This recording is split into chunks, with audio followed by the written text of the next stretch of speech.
Welcome to the Artful Minds by the Atelier Magazine, where we plug into the pulse of creation.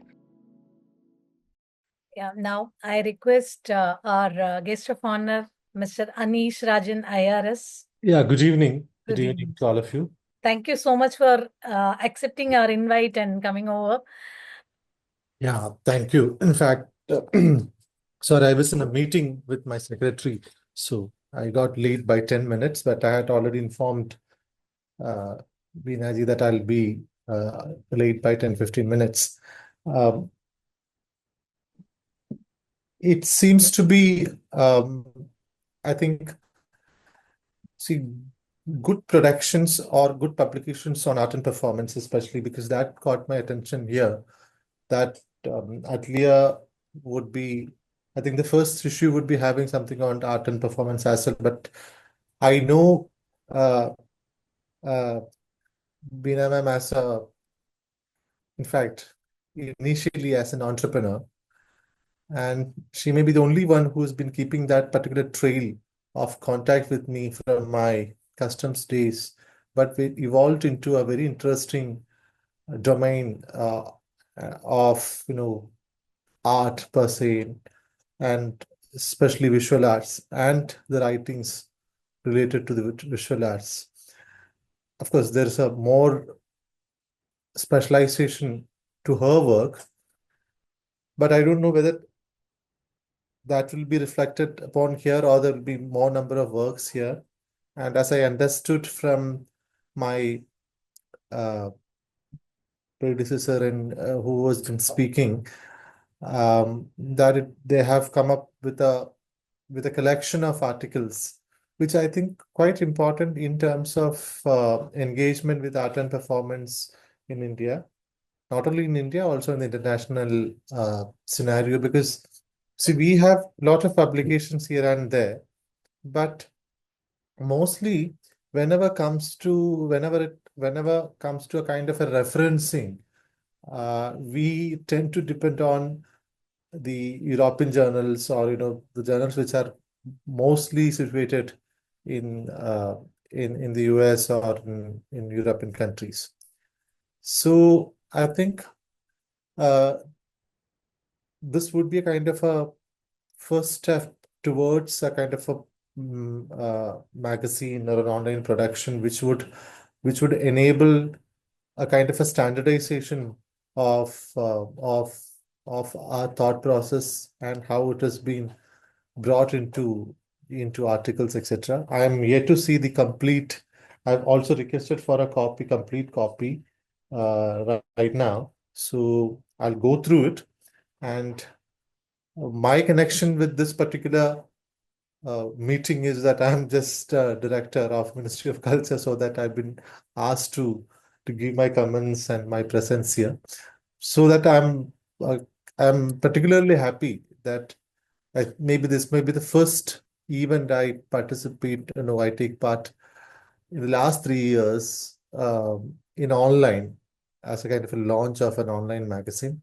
So uh, see, I have a I have a request uh, to the organizers, those who are working with this particular production, that lot many works on art and performance per se have been clustered under a larger ambit of culture. Uh, the culture studies, majorly internationally, if you look at the studies on culture, has a different take. But when it comes to culture as a policy, I have reviewed almost 23 countries' culture policy, especially the European Union. And what I found is that most of the policy documents or policy articles by all those governments, including the US and China and other European countries, they all tend to um, mostly look into the tangible nature of the culture.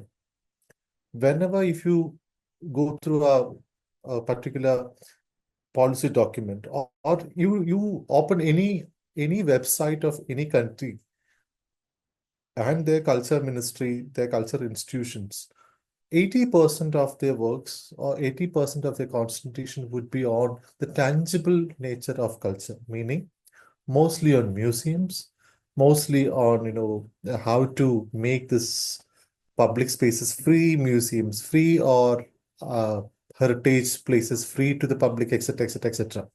Which means largely the concentration is on tangibility. But I've been saying this even to the government here, even to my seniors, that we need to look more into the intangibleness of culture, which has to become a policy matter altogether. Not only in India, but India has a great potential. But the intangibility of culture is something which we need to have first. So in terms of resource allocation, in terms of concentration, in terms of participation. So culture is not just about museums, not just about exhibitions, not just about heritage centers, etc. Now, what is even in UNESCO, in the global cultural conference scenario, the difference between tangible and intangible culture is thinning, and I think there is an emerging thought process that we should not be having these two categories, but we should have only one category of culture rather than bifurcating it into two. Because if you look at UNESCO, it has two different, what do you call, conferences on tangible and intangible culture. Since I was in charge of the UNESCO in the ministry, and I've participated in the intangible cultural heritage conferences for the last 3 years, I have some sort of insight into this. And what I found is that entire countries, 189 countries, when they talk about their policies on culture, they tend to limit themselves with this museums, parks, heritage walks, etc. It is more than that. And India is the largest repository of knowledge in terms of intangibleness, in terms of performance, in terms of visual arts, in terms of visual narratives, etc.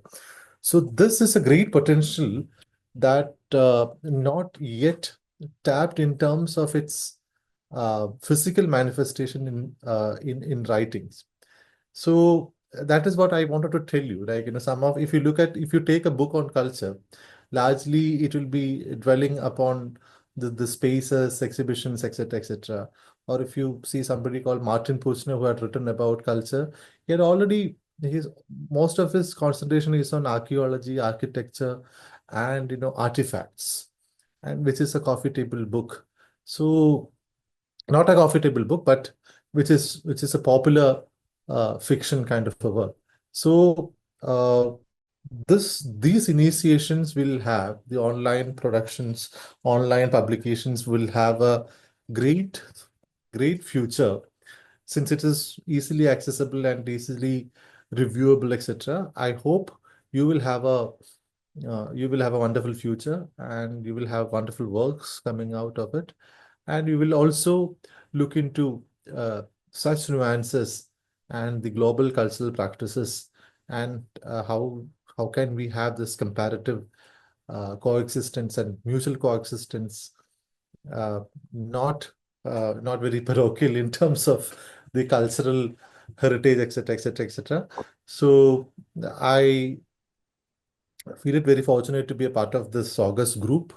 I don't know whether I've spoken sense, but this is what I think. Meena ma'am had not given me any cue, or she just wanted to be a part of this launch process. I was uh, not at all very clear about what I should be speaking, but I think since I've heard a couple of you here, I thought it will be better for me to put something from my perspective. And I wish all the best for Atelier and the group which is associated with its production and publication. Once again, all the best. Thank you. Thank you. Thank you so much, Aneish. Thank you really so much, because I didn't follow you just because you're the director, because I know you, as you said, you have a rare combination, because you are one person who will understand art. from my side. You must be the only government officer whom I've met who can sit for hours and talk about art. And you have been giving your heart to this. So I really felt, I want you to be part of this. It was not a very official invitation where I had to send all the details. I knew that you will be there if time permits. Thank you so much. It was absolutely on a very friendly basis. And being an artist and somebody who will understand, it is just an initiative, just a starting of it. I don't know how it is going to go because we didn't have any restrictions on how art has to be uh, expressed. It is from all different perspectives of arts. It can be architecture, psychology, neuroscience, everything together. This has come. So you are here with us as an artist. That is that is really from my heart. Thank you so much. Thank you for making it. And Abrami, now we officially launch it by him. Thank you. Thank you so much, sir. It was very nice listening to you, like from both the perspective of a practitioner and a policymaker. Thank you so much. And now I take the privilege of, launching the magazine online with all the guest of honor's permission.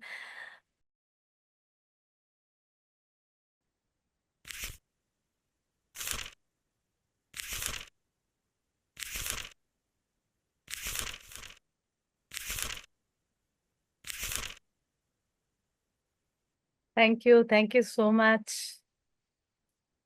Anish, I think you must have had the first look of it. It is from all different perspectives. Yeah. It is having all different perspectives. I think quite comprehensive. I'll go through it definitely. Would like to hear from you. Congratulations. Anyway, I think Thank you, sir. on the first look, I think it contains almost everything. Yeah. So we are planning for each section to have two to three articles. Yes. And next 3 months before the issue, we plan to have them online, one-to-one, to know personally more about what they do. So we are basically requesting them not to have any available data. We wanted to know their perspective and about their art and how they feel about it. Then, we just put facts and figures just for the reading, for just as an article. It's more of, we wanted to make it as a more of a experience space. That is our initiative. Let's see how it is going ahead. It looks wonderful. As of now, it looks wonderful. I think the content also would be equally wonderful and enriching, I suppose. And the first go, I think it is quite impressive, I must say. Thank you so much. Thank you. I think more experienced people are here. I think I see. Yeah, it's from all over the world. From Frontline, so they will be able to. And you can see all over the world. We have people from all over the world. So as contributors. So that is more of, a great mix. Yeah, that's a great mix. Yes, that's true. Like the power of G1 and Red Group. Yeah. Thank you. Thank you so much. Thank you so much. Thank you for being there, first of all. Thank you. See, I never imagined such a span of authors. What caught my attention is that how is this editor and Veena ma'am have been working like this, like in order to get articles even from your own district, it is difficult. Of course, in online it makes bit more easier, but this is quite fascinating. I have never seen such a combination of artists, architects. Certainly, I will read it. I'll circulate it among our fraternity and in our official groups as well, if it is not an issue. And in terms of I also heard that flipping sound, which was quite interesting. It makes much more, personal. I am still in this old age of reading books, which retains my memory better than once I read the online. But I realize that we need to actually get into the online reading much more as realistic as possible. So, uh, so pretty interesting. I congratulate all of you, all the authors assembled here. In fact, I'm seeing people from Portugal. I'm seeing people, authors from Singapore, from India, different places. So it's wonderful to have this universe. As Beena ma'am said, art is the only thing that unifies everything, all relations. And it is, if I may use a kind of a Kantian term, it's a categorical imperative whereby all of us can uh, become uh, become quite happy. And the most important part is to understand how beautiful is this world and how fortunate we all of us are, and how can our categories can be developed in such a way that the world can become more beautiful and more livable. Every art is for that purpose. I think not only interpersonal relations, also the international relations can be bettered. I do see it in some of the conferences where we go. Though people try to bring their political concerns to the table to fight each other, when it becomes a cultural notion, people tend to agree. I've seen this in last ICH meeting of UNESCO, whereby the larger concern was the protection of arts and artifacts and the practices in places where war is going on, in places where conflict is going on, how conflict is affecting the culture, the memory, the composition of traditions, um, intergenerational transmission of knowledge, etc., have been the concern of international cultural forums per se. And more interestingly, culture has been defined as one of the defining constituent element of our public good. So we have not only India, almost all countries will have to move towards that particular policy framework whereby culture is seen as one of the public good, where governments take it more seriously, and it is like a public good provided by the government. And if that becomes one of our priority, I am pretty sure our world will become much more a beautiful place to live by. And whatever, you know, I heard daughter-in-law of Benham saying, 800 words itself, or even a 50 words poem. See, the moment we sit to write or sit to pen anything, we are actually taken to a different universe where you're actually taken out of your own constraints of your life, and you're transported into a different pedestal. And I don't have to tell you that all of your artists, all of your painters, all of your writers, architects, but there's a beautiful moment of your day, or even if you're writing for a minute or 2 minutes or 5 minutes, that particular moment is completely different from the rest of the time of that particular day. Like that, I think this. Can you hear me? Huh? Like that. So, uh, I hope all of you would be able to write more, and there'll be more authors, more creativity, more creations. And at the end of the day, we are united by art, nothing else. Only the passports would be required to travel across, but otherwise we all are connected through art, and I think that may be the only future of our world, that we unite by culture, and we understand that we all are one, we all are one, and it is the same philosophy what India has uh, been advocating. What we call it in Sanskrit, Vasudhaiva Kutumbakam. We see the entire world as a family. And another wonderful adage called Yatra Vishwam Bhavatyakam Niram, which means the world is like a cage, where all birds are there, which is written in front of Shanti Niketan. But basically, our cultural attitude is that Vasudhaiva Kutumbakam, which means the entire world is a family. So I'm very happy to see all the family members here.